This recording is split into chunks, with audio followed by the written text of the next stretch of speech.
Hello everyone, welcome back to Rocky's Funny Past channel. I am Rocky. Today, I'm going to talk about Gojoseon or Old Joseon. Gojoseon is very important in Korean history. Then why is it important? There are two reasons. The first, Gojoseon is the first kingdom in Korean history. The second, all the successive kingdoms in Korean history held the historical view as of Dangun Wanggeom's descendants. In Korean history, there are two Joseons. To recognize easier, the first Joseon is called as Gojoseon, and the second Joseon is called as Joseon. In the name of Gojoseon, Go means old, so Gojoseon means Old Joseon. However, I'll call as Gojoseon in the videos of Rocky's Funny Past channel. In Gojoseon's history, Gojoseon is divided into Dangun Wanggeom Joseon and Wiman Joseon. Today, I'm going to explain how Gojoseon appeared by Dangun Wanggeom and how its history flew before the beginning of Wiman Joseon. Moreover, let's find out the 5 stages of rise and fall of nations in Gojoseon's history. As I talked about Bronze Age in Korean history previously, chief tribes strengthened their authority, hosted politics, and held ritual offerings to the sky by using bronze tools such as bronze weapons, bronze mirrors, and bronze bells. Tribes competed to expand their power. By doing so, the most powerful tribe won the competition and founded the first kingdom in Korean history, Gojoseon. Kingdom of Dangun Wanggeom's Gojoseon was founded in 2333 BC according to Samgukyusa written by the monk Ilyon in the 13th century and in Jeonungi written by Lee Sung-hyu. As like other Korean ancient kingdoms, Gojoseon has a mythology of founding the kingdom. The mythology is this. Since time immemorial, Hwanin or God lived in the heavenly country. As his younger son, Hwanung wished to go down to the world of humans. Hwanin gave his son 3 heavenly seals and 3,000 people and sent him down to the mountain Taebaek, the place that was the most suitable for 홍익인간 or devotion to the welfare of mankind. Hwanung came down to Shindansu or divine altar tree on the top of mountain Taebaek where he established Shinsi or the divine city. Along with his 3 loyal subjects, Pungbek or god of wind, Usa or god of rain, and Unsa or god of clouds. Hwanung oversaw 360 tasks such as grain, life, disease, punishment, good, and evil, and ruled over the world of humans with reason. Then, one day, a bear and a tiger lived in a cave together, came to Hwanung and begged to be reborn as human beings. Hwanung told them that they would be transformed into women if they could spend 100 days in a cave without seeing any sunlight, while eating only a handful of sacred mugwort and 20 pieces of garlic, which he provided them with. The impatient tiger could not pass the test and ran out of the cave before it turned into a human. On the other hand, the bear passed the test and was turned into a woman called as Ungyo, meaning bear woman. Later, she married with the Hwanung and gave birth to a boy named as Dangun Wanggeom.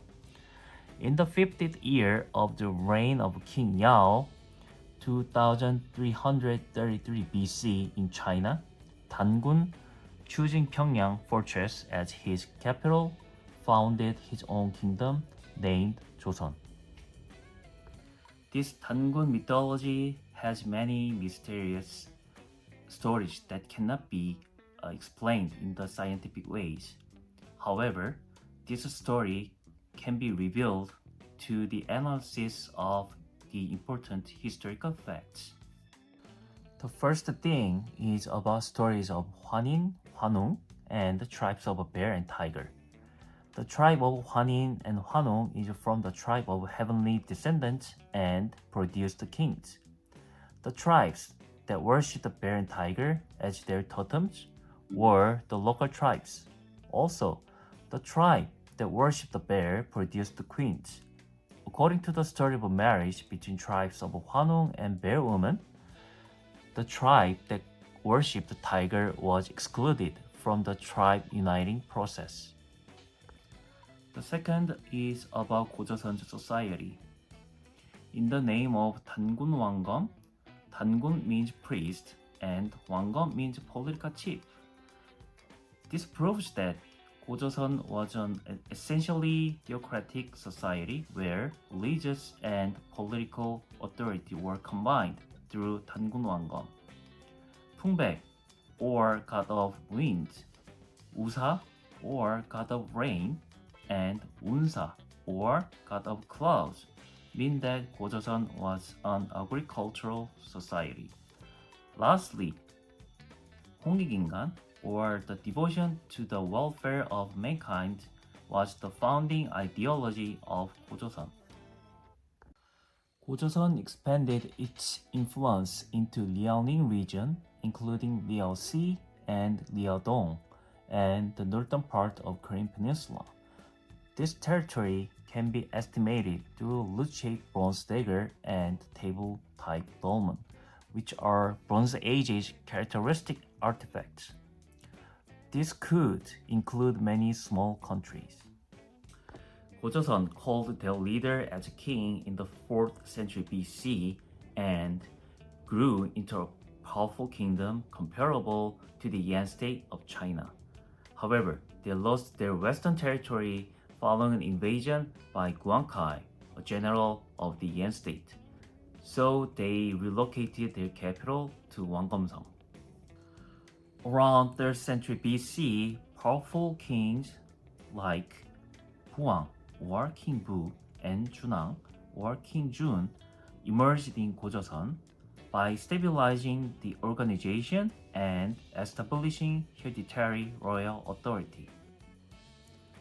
As the kingdom developed, various official positions were established under the king, such as 상, 비왕, 경, 대부, 대신, 장군, and 박사. Of the various official positions, Sang was responsible for managing state affairs under the king and was held by nobles of high status. They took part in councils with the king to manage crucial state matters and had their own territories and residents to govern directly. This means that 고조선 was transitioning from an early chiefdom to a confederated state. As so, the chieftains exercised control over the tribal powers, but showing that king's authority was limited. This implies to the connection of women's coup d'etat later. According to Hanshu, Book of China, 고조선 had 8 laws, called as the 범금 8 provisions, to uphold the social order. And 3 of the provisions have survived to the modern days. They are as the following. Number 1.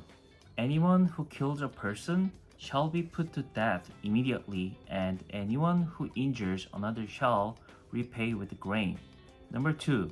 Anyone who commits theft shall be made a slave. Number 3. Anyone who seeks forgiveness must pay 500,000 coins per person. According to Hanshu, 고조선 was a hierarchical society that respected individual life and labor, and in which the concept of private property existed. This is the story of 단군 왕검 조선's story. Hope this helped you to understand how the first kingdom was founded and formed into kingdom. Also, you can find the first 2 steps of foundation by 단군 왕검 and expansion by 부왕 and 준왕 in the 5 stages of the rise and the fall of nations. Then, what was the world history around 2333 BC during the time of Dangun Wangam Joseon's foundation? In China, Shang and the early Zhou dynasties were thriving with bronze tools and feudal systems. In India, the very period developed rituals and social classes. Mesopotamia saw Babylon and Assyria with early laws like Hammurabi's Code. Egypt's new kingdoms built massive monuments and strong centralized rule. In Greece, the Mycenaean civilization was ending, giving way to city-states. And in the Central America, the Olmecs were creating huge stone monuments and early urban centers. For the next, I'll talk about Wiman Joseon and the remaining stages. Please like and subscribe. Thank you and see you in the next time.